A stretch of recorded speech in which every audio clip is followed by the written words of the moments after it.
Okay, well, good morning, and thanks for joining us at the Block Breakfast Club today. This is the second in a series of webinars we're holding about networking in healthcare, and today we're talking about securing the healthcare network. I'm joined by Paul. So, Paul, would you like to introduce yourself?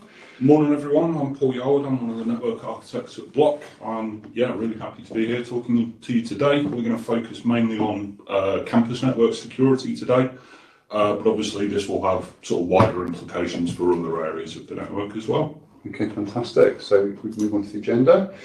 So we'll have a bit of a fireside chat about networking and security and the outcomes we need in healthcare, and just the approach to building security, the components, how to go from perhaps where you are today to a more secure network, and some of the considerations that you might want to just take on board during the webinar in your approach to network security. There is a Q&A session at the end, but please, if you want to put questions in the chat as we go through, feel free, and we'll see if we can answer them as we go along. Sure. Excellent. So, Matt, we talk to customers all the time around the networks, the challenges that they face and the outcomes that they need to achieve. Up on screen, we've got some of the most common responses that we get from customers. Obviously, you're an experienced leader in IT healthcare. Could you just give us a bit of a flavour of your thoughts as to what network security means to you? Flattery will get your own brief. Thanks very much. Yes, so for those of you that don't know, I've joined Block probably about 4 months ago. 4 months ago today, I think, actually. And for over 9 years, I was a CTO in a large health board in Wales. So in my experience, security was really, really challenging. The network is massive. There's many tens of thousands of devices connected to the network. And there's a lot of stuff that you know about. You've got the managed estate, your laptops, your equipment, your desktops, all the things that are kind of in your control. But there's been a huge explosion in sort of IoT space, the medical devices space, the connected building management systems, the nurse call systems, all this stuff that's joining the network that was really becoming a real concern for me. And just understanding and managing those devices and making sure that we were protected against those devices, and that the network and the services were protected was really worrying. I think the managed devices were difficult just due to the scale. For me, we're talking about something like 16,000 laptops and desktops, quite a lot of bits of kit to get up to date, patched, and make sure they're not vulnerable to any sort of threats or CVEs. But the IoT stuff was just a whole other level. I think that was really one of the areas where we had a lot of concern. The team did really well in terms of understanding what the threats were, but it was quite a hill to climb, to be fair. And I know I'm not alone in thinking that. From my time in the NHS, while I worked with the peer support network and the colleagues, that those kind of issues were not just experienced by me; they were experienced by others as well. The health board needs to have visibility of what's on the network. It needs to understand what the threat is, and needs to understand what it needs to do about it. And you've got to evidence that really, just from an assurance perspective, a cybersecurity posture perspective. So, it's a big area of concern for me, and a big area that was very important to be able to show, that we're moving towards compliance for. And there's lots of regulations like GDPR and NIST and lots of other stuff that we might want to think about, cyber assessment frameworks, where we need to just sort of rein that in and get that under control. Yeah, wow, this is a daunting set of challenges, isn't it, really? It's quite interesting that a lot of the challenges that you talk to there, they're kind of symptoms of the network security models we operate today. So if we think about how our networks are typically architected today, we generally operate on what we would call sort of implicit trust model. And what I mean by that is customers will have different zones or security zones within the network. So if we think about the on-premise network to begin with, within that major zone, we will have typically a campus zone. We may have a DC zone, we will have a branch zone as well. And generally speaking, the majority of security controls are at those zone boundaries. Obviously, that gives us a bit of a challenge, because if you think about what happens within a zone, obviously that zone being a campus, there's potentially thousands of devices in there that are all talking. And it's kind of like, if you imagine it like going into through a swipe card door in a hospital environment, you swipe through into the department, you get through into the corridor, all of a sudden you can pretty much roam freely within that until you come to the next security boundary. Yeah. Obviously, that leads to a lot of the challenges that you were talking about before, with the lack of visibility and probably more importantly, a lack of control, because we can't control what we can't see, and obviously we can't be aware of our risks in that scenario. So realistically, we need to have a think about how we address the kind of outcomes that we need to face. And obviously the landscape's changing. You mentioned regulatory compliance. Obviously that's getting stiffer all the time, and it's only ever going to get worse. The threat landscape that we face is getting harder as well. If we think back to, you know, some fairly unique attacks like the SolarWinds event last year, that was kind of unprecedented in the level of complexity and compromise that caused across the world. So obviously that means that we have to acknowledge that the implicit trust model that we operate today doesn't really fit for the future, in my opinion. Yeah, so, you know, dreadful analogy, but, you know, we follow those. You've got a bouncer at the door of the nightclub, but once you're in, you can wander around and do whatever you like. You know? And yeah, that, you know, it's a simple way of thinking about it. I do like the hospital swipe card analogy. You know, once you're in the room or once you're in the corridor or the site, you can just go around and start doing what you want, really. Which, yeah, you know, I think nowadays we need to be more concerned about protection and security, don't we? Yeah, absolutely. And really, in my opinion, we need to start to shift our thinking towards new types of security models. And particularly today, we'd like to talk about zero trust security models. So, you know, zero trust, yeah, to me, it sort of feels a bit like a buzzword. I kind of get it, you know, I think I understand broadly what it is, but it's something I hear a lot of vendors talking about. What's it really all about? Well, I think first and foremost, it's important to understand that there's a difference between a zero trust security model, which is a principle, and a zero trust network architecture, which is essentially the implementation. So if we ignore products and vendors for a moment, what we're really trying to do with zero trust is reduce the size of those security zones. So what we want to do is move our enforcement controls right down close to the endpoint. In network terminology, we're trying to get right to the endpoint or the user or the application or service that we're trying to protect. And obviously what that does is brings the ability to control it much more granularly. So if we go back to the hospital corridor analogy, all of a sudden every door is locked. You can't go into any room without being explicitly permitted through your swipe card. The other piece that happens when we move to a zero trust model is we're taking away implicit trust from the system. So what we're saying there is, well, okay, we know that Matt Mahoney's gone through this door. We know that Matt Mahoney's gone through another door into, say, maternity. We then also say that I've been in the hotel a couple of days, and I bet the bill waits on for. But we can have a sensible thought in that scenario is, well, why has Matt Mahoney gone into maternity? Does he have any business I see where you're going. Exactly. So may well be an trusted employee, but if you're behaving in a way that you shouldn't be, we need to remove that level of implicit trust effectively. And the way we do that is through additional context in the controls that we apply. So what we're trying to get to, as I said before, is, you know, who is Matt Mahoney? What is he doing? Where is he? When is he there? Why is he there? And how is he doing what he's doing? And what we're trying to do through that is fully understand the communication flow between devices on the network. So it's like controlled access between devices, but also you said time as well. So, you know, if you're behaving in a particular way on the network at a particular time, if that's not expected, then that will be stopped as well. It potentially could be, obviously, but depending whether that was a concern or not. But if you were doing something outside of normal working hours, that potentially flags up something that shouldn't be happening. Okay, so, you know, it's a big shift in thinking, isn't it? I think, you know, it's I get it, I suppose, you know, explained clearly and simply. I suppose then how the heck will I implement that in a large network? It sounds like a real sort of shift in mindset. Is it something that's easy to achieve? Is it difficult? How do we get there? Yeah, so I mean, it's definitely a change in mindset, and frankly, I can see how it looks daunting. Really, when we start to consider risk and patient safety particularly, it starts to become clear that change in mindset is definitely necessary. And obviously, like I said before, there's a difference between a zero trust security model and a zero trust network architecture. So what we really want to do first and foremost is make the decision that we're going to move towards that zero trust security model. That's kind of step one. Yeah. And really then we move on to building our zero trust network architecture. And we can do that incrementally. It's not one massive thing that we have to do overnight. We can build that up by essentially building the building blocks as we move along. Yeah, so it's a principle, isn't it? You know, so we've got steps towards zero trust rather than it's a switch that we turn on overnight. Okay. So how do we do it, Paul? So if we move on, essentially what we're showing you here is a four-step process, really, which is trying to build in the key building blocks that will be part of the zero trust network architecture.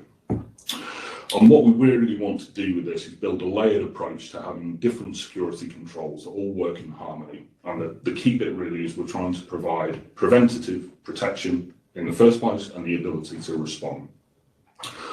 So typically what we say to customers is start with network access control. And in that zero trust security model, that provides us with the identity, so the who, and typically speaking, the what of what you're trying to do.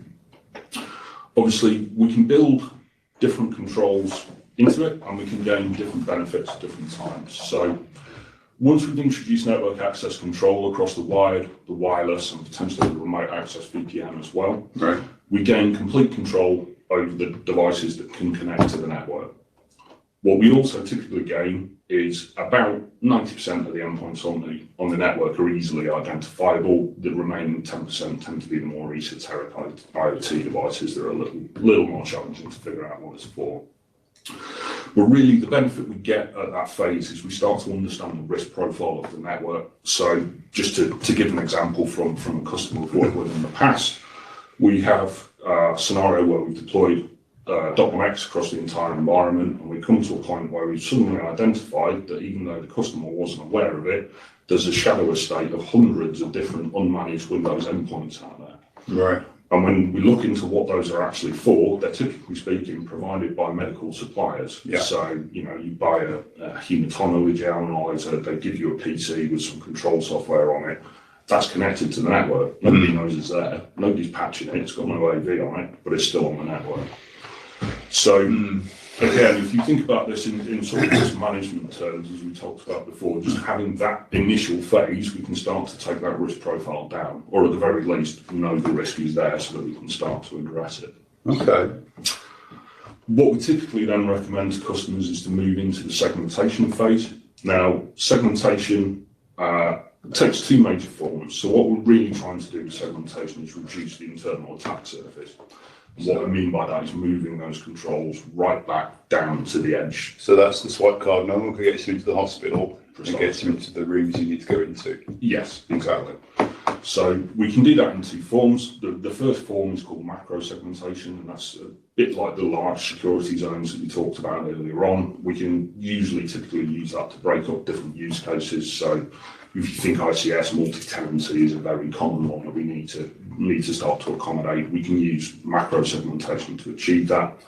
It's also quite useful as a function where we can install security boundaries between different things. So if you imagine like IoT devices, for example, we might wish to enforce that goes through an inspection engine, such as a next-gen firewall or something like that. Okay, yeah. So once we've implemented that, obviously, like we say, we're trying to reduce the attack surface, but what we also gain through that is cyber resilience, because obviously, I think most of the people on the webinar will remember way back as far as WannaCry, 5-ish years ago now. The way that spread through the network, the problems that caused people was horrendous. Now, obviously, we've got controls out there. MDE is pretty much ubiquitous now. But that only covers a fraction of your estate. If you think about it, your desktops and your laptops, they're probably 50-60% of your estate if you're lucky. You're going to have countless numbers of unmanaged embedded Windows devices out there. So having that ability to reduce the attack surface, you innately stop propagation of threats throughout the environment. Yeah. Which, as the slide says, that just increases your resilience in the event that a significant threat. So even if there is, an attack and an outbreak, it's contained to the domain or the segmented area of the network, so you're not necessarily hitting the data center, you're not impacting services. Obviously, this is all down to whatever your design looks like, but you are controlling exactly propagation. In a zero trust scenario, even with within a VLAN in sort of historical terms. If we've got PCA and PCB, if they can't talk to each other, that malware can't propagate. Oh yeah, that's okay. Great. So when we've got our segmentation in place, what we typically move on to next is what we would term contextual access. So what we mean by contextual access is we start to bring together other security components. So typically speaking, the other controls that we would bring in at this stage will be things like endpoint posture assessment. We'll integrate it with things like network detection and response tools, potentially vulnerability scanners, or IoT-specific security controls that we may have in the network. Obviously, that's not an exhaustive list, but there are others. And really what we're trying to do at that phase is bring in that extra information that we need to enforce our zero trust security rules. So what those really do is give us that extra context. And what that allows us to do is make the network risk aware and make it act as an honest broker. So what do we mean by endpoint posture? So it can mean different things. So if we were to think of a very simple example would be, we know our security policy says that our laptops should all have MDE installed. They might also have something like Sophos AV on top of that. Right. Should be BitLocker encrypted, all our phones should be registered to our MDM, etc., etc. Windows 10, 11, not Windows XP. Exactly. Yeah. That kind of thing. Okay. Yeah. So what we're really trying to do is validate that the endpoint is compliant with the policies that we have. And obviously it's all part of that removing the implicit trust. It's no longer enough to say, we know that this is one of our laptops and it's not been stolen. We want to know if it's behaving in a way that it shouldn't be. And then really, we move on from there to the full sort of zero trust security model. And what we're trying to do at this point is essentially move to an allow-less model of networking. So essentially IT and the cyber teams have complete control over the communications that we permit upon the network. By default, everything is denied. And all of the connections that we do permit, we subject to that sort of sixth stage of what is it supposed to do. And we inspect it to proper scanning, either at the network or the application layer as appropriate. Okay, so there's quite a lot of different technologies, as you sort of described. Really, it's zero trust is not a thing; it's a collection of tools and an approach to network security. I'm just looking at particularly sort of the first couple of steps on that journey. I mean, how likely is it that people are running any state that's capable of this approach? So. It will vary from customer to customer inevitably. There's no one-size-fits-all answer, but the reality is most customers will have at least some of the components that would need to do this. Right. So if you think network access control, most customers will have a NAC appliance of some description. Cisco ICE is pretty ubiquitous. We see occasionally Extreme and various other forms of NAC out there. Generally speaking, it will be covering the wireless. In a small number of cases, we do see some customers that have it on the wired network and potentially the remote access VPN as well. Typically speaking, most customers will be running switches that can support at least basic .1x. Obviously, the age of the equipment does somewhat limit what you can do if it's not modern equipment. But most customers nowadays, it's been around a while, isn't it? Like the Catalyst series, 9300s or 9200s, I think. They've been out for a good few years now, haven't they? So exactly, and going back even to 3850s and that kind of generation. Really? Okay. The vast majority of it, not all, but the majority. Fantastic.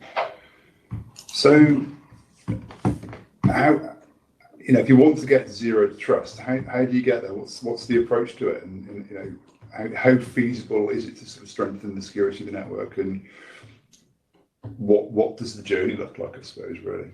Yeah. So, if we talk quickly through the components that we have in the network, so we spoke briefly a moment ago about NAC and other components there. So.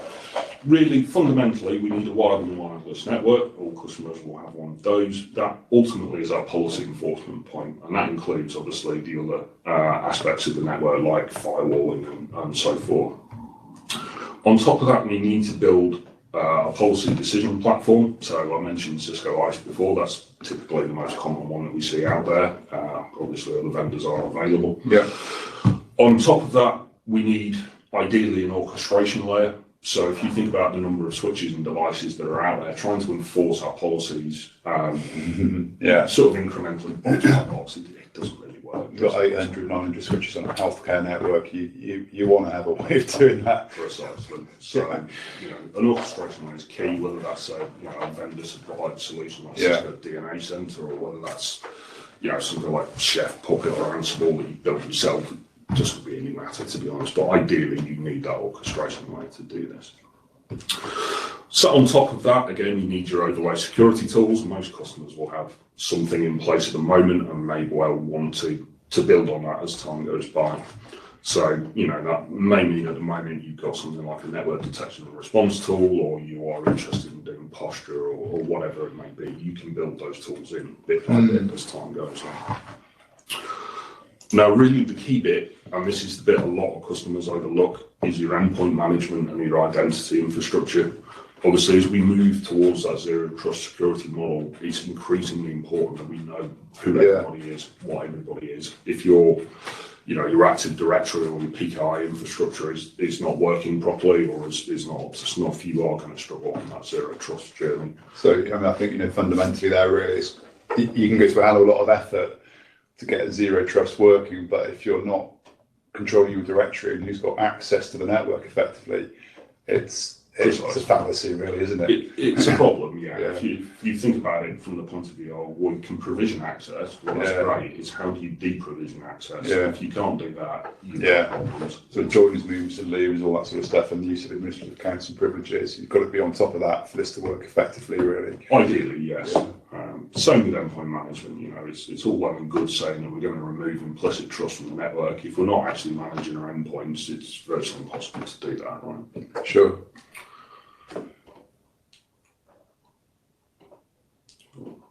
Okay, so we go back to what we were talking about before. Do we need a brand new network then, or are we going to all have to move to software-defined networking and identity service extension, or is this something that we can do without that capability? Yeah, so I've been very deliberate in not talking about software-defined networking at the moment, because the reality is that you don't necessarily have to do SDN to do this. You don't have to buy a solution like Cisco SD Access. The reality is it's dramatically easier to do it with a software-defined network. Just because they're designed from the ground up for this kind of capability. There's no good reason why you wouldn't go to a software-defined network. You get that centralized management and orchestration. You get the security controls built into it. The communications protocols are designed with this kind of capability in mind. But yeah, if you have an existing network, really it's just a judgment call on the age of your equipment, the licensing you've got, and really whether you can, implement all the features that you want with that equipment. A lot of customers can go part of the way along the journey. It may be that you could start doing network access control, for example. You can maybe start to integrate some of your overlay tools and then, build it into your business case for when you come to refresh that you want to adopt this kind of technology. Yes, in my experience, you never refresh the whole health board in one go. You're doing it in a constant cycle of refresh, and you can tactically move to capabilities as you're going through that life cycle of your organisation, and you can broaden and expand the reach of that security model as you're going through the infrastructure on refresh cycle. Okay, that's really good. So, in the organisation I worked in, we had implemented NAC and segmentation, a new build site, which did have challenges. The implementation I can see had a lot of benefits, particularly in terms of automation and deployment, but also just having that confidence and security on the network. But as I said, that was a new build site. It wasn't going to affect hospital operations if we got anything wrong, but we did need to then think about how would we implement this at other sites where we had we talked about the underlying, kind of like hardware and capabilities, but we need to roll out segmentation and network access control at a live operational hospital. And that, I'm not there anymore, but that was one of my real concerns in terms of the approach and how we do that. So is that something we can maybe talk about? Yeah, absolutely. So, you raise a good point. It's something that every customer asks us around. Realistically, there is some risk involved whenever you implement new controls in a battlefield environment. What we really try and do to manage that is just follow a straightforward 5-stage program plan. And I think everybody on the call will recognise that as a fairly straightforward program plan. Really, the key bits up front are try and define what our target state wants to be. So, are we trying to go all the way to that stage 4 straight away? Are we perhaps happy to go to stage 3 to begin with, or stage 2, or what's appropriate for us in our risk position? Realistically, we also need to factor in there, do we need to refresh infrastructure, etc. All of that needs to be considered. And then we, roll through a fairly straightforward project plan of the pilot deployment, and then just follow it up with the rollout of the actual technologies before we transition it into BAU. So what sort of challenges can we face with that? What's going to get in the way of us succeeding? So one of the most interesting challenges that we face, and you kind of touched on it a minute ago when you were talking about the greenfield deployment, is the devices rocking up out of nowhere. And it's one of the key problems is obviously procurement's decentralised in most organisations. So individual departments have the buying power to go out and buy this equipment, and we've all been there. IT, the last to know. The first you hear of this device rocking up is somebody ringing the help desk and saying this network port's not working. Why isn't my thingy working? Exactly. So really, that it's a bit of a challenge. Obviously, that it's a challenge I think everyone's familiar with. But really, the way to fix those kind of challenges is to embed it and to get that stakeholder engagement in up front. Yeah. Technical challenges, of course, you're going to come across the odd device that you can't figure out what it is. That you just have to manage that through over time. But really, if you consider the risk management approach, what you're trying to do is identify and reduce risk. So it's perfectly acceptable to have a device that nobody knows what it is, as long as it's captured as a risk and there's actions going on to try to identify that device over time. Okay, so I suppose what I'm really into that is that in some respects, like my experience of a greenfield site where we had engineers from nurse call companies, building management companies sort of turning up and trying to get on the network. In some respects, that could be more challenging because they are complete unknowns at that point. Exactly. Whereas when you've got a brownfield site, you kind of know what's there and you can learn about it and take action. As you said, manage the risk as you go through to determine how close to that zero trust model you get. So, what approach would you take? We've talked about segmentation, we've talked about NAC, we've talked about posture. What would you do first? So, if we look through, typically, like we said on the slide before, what we go through first is your NAC deployment. Now, you're going to see fairly quickly that the approach that you take to all of these different controls is not dissimilar. So, I think that's one of the things that we see quite a lot is customers get a little nervy, shall we say, because it seems like this sort of black box of magic and it just seems impossible to do. But really, what we go through is a simple two-stage deployment and then transition into BAU. So in monitor mode, really what we're trying to do is deploy the configurations to the endpoints. So we're getting the PCs to authenticate to the network. We're configuring all the devices with whatever credentials we're going to use for them.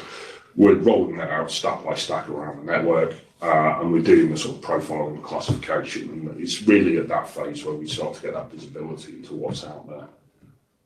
Once we've done that, we move on to enforcement mode, and again, that's enabled stack by stack, so we've got an ability to control the risk profile of doing that. We can enable it very granularly across the estate. And once we've done that, that's the point where we've now got 100% control over what's connected into the network. Obviously, BAU can't ever be overlooked. The consumption model of the network does change with this kind of technology. So we do have to factor in, new solution onboarding, requirements changes. And as I said before, what we really want to do is get it embedded into our procurement processes so that we know about these devices before they land. So you're learning what's on the network by just sensing the traffic and understanding it. Monitoring. Once you've got yourself to a position where you've made some sense out of that information, come up with a strategy, a policy, you can start enforcing. And kind of back to the point I was making about the greenfield experience, where you've got building management system engineers turning up, you've got nurse call engineers turning up, you've got perhaps radiology devices turning up. Actually, you need to get into that BAU space where you're working with facilities or the kind of teams that are procuring network connected devices to make sure that, as we said earlier on, really, that people aren't turning up on Monday morning and saying, I've plugged in my radiology ultrasound scanner and it ain't working, and it's all your fault. Yeah. You need to just get in there a bit earlier. I know, I'm sure many of the IT people on the call will probably experience that and know the importance of getting in up front with the healthcare organisation, just to make sure that you're in the supply chain and that your equipment's secure and you can profile it and bring that onto the network safely and securely. Absolutely. So what's next? So next up, we go through segmentation. Have you changed the slide? I have changed the slide. So again, we don't need to spend too long on this. The deployment model is the same as it is for NAC. Really, we go through a monitor mode process, so we deploy our policies that we want to enforce in monitoring mode. We analyse the hits and the traffic that we're getting to make sure that those policies are A, correct, and B, effective, and then we switch them on. Right. So we can do that again, policy by policy, so we can do that at a relatively low risk profile. And again, BAU, never ever forget about BAU. Your solutions change over time. It may be that, okay, we've got let's say a mine-grade device. 6 months later, we deploy something like an EPMA or an EPR, and now all of a sudden there's a new communication flow needed. We do have to factor that in. Sure. So once we've done that, we've got really controlled access to the network in terms of the types of devices we're relying on. We should know what they are. Yep. And we should know where they're communicating as well at this point. Yep. Brilliant. Absolutely. Okay. So one left. One left. So we've got an example here of one of the overlay controls, so in this case posture. And again, the model is very much the same. We deploy it in like an inventory monitoring mode. So with posture specifically, what we get from that is at that point we've got that bill of materials of what's on the endpoints and what they're actually doing. So one of the major benefits we see from this when we deploy it is we find persistent issues and risks that have been out there. So, let's say, for example, group policy is not working properly, therefore some of the devices don't have BitLocker enabled, for example, or some of them don't have MDE installed, or an AV agent isn't updating or whatever. And those are very good from a risk profile of identifying and capturing those devices. Obviously, that then gives us the opportunity to do something about it, and then we can transition into an enforcement mode where, when those devices are detected, we can take a response, whether that's kick them off the network in an extreme version, or perhaps just give it a reduced level of network access until the problem's resolved. Okay, fantastic. So it's kind of a rinse and repeat process, and just back to your diagram, building the layers of trust that I'll just go through, isn't it? That's really good. So we've talked about a lot of stuff in quite a rapid pace today. Is it worth just having a bit of a recap on where we've been?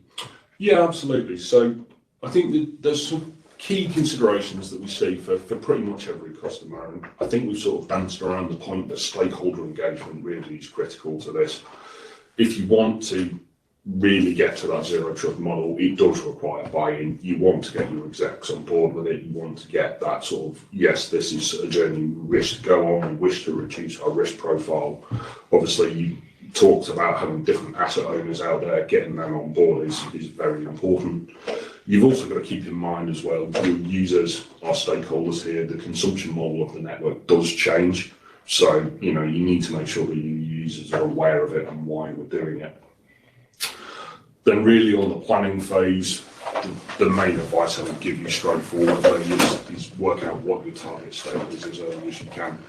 So if you're going into a project where you wish to implement some of this technology, try and set out what you feel you want to get to in terms of stage to begin with.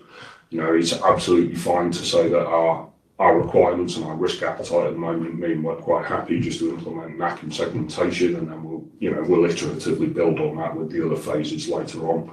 That's absolutely fine. The key bit really is just to set your objectives as early as you can. I presume we can help with that kind of approach just based on our experience and work we've done across the healthcare industry. Okay.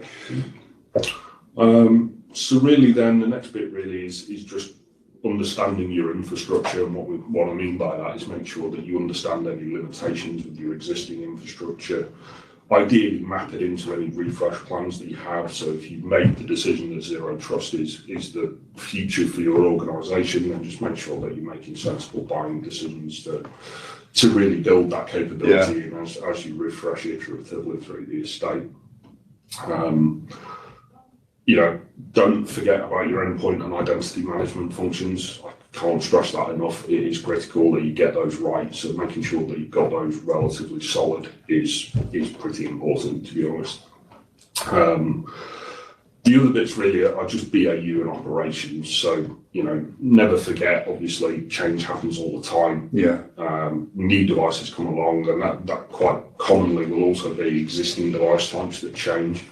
So if you think, every hospital will have hundreds, if not thousands, of printers out there, new models will come in periodically that you'll need to, potentially adapt to those devices. So just make sure you've got a plan for embedding this ideally into your solution selection, your procurement processes, and obviously your onboarding and your operations. So back to the stakeholder stage, identifying your stakeholders, what your asset categories are, the types of things.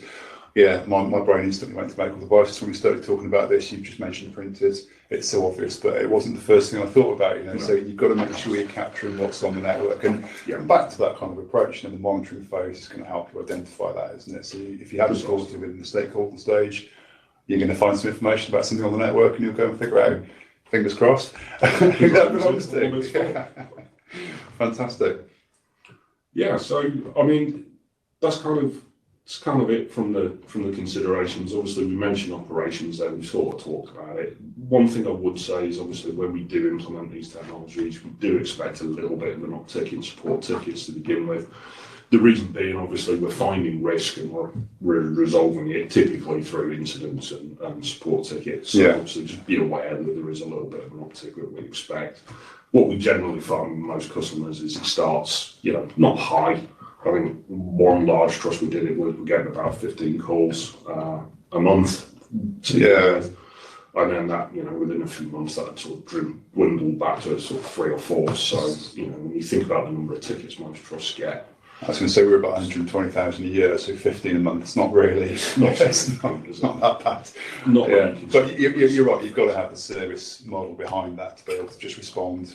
Feed the call through the network team, or give the service desk the capability to do some of that work. Absolutely. Yes. Just empowering the team to talk Absolutely. The technology. Yeah. Okay. Lovely.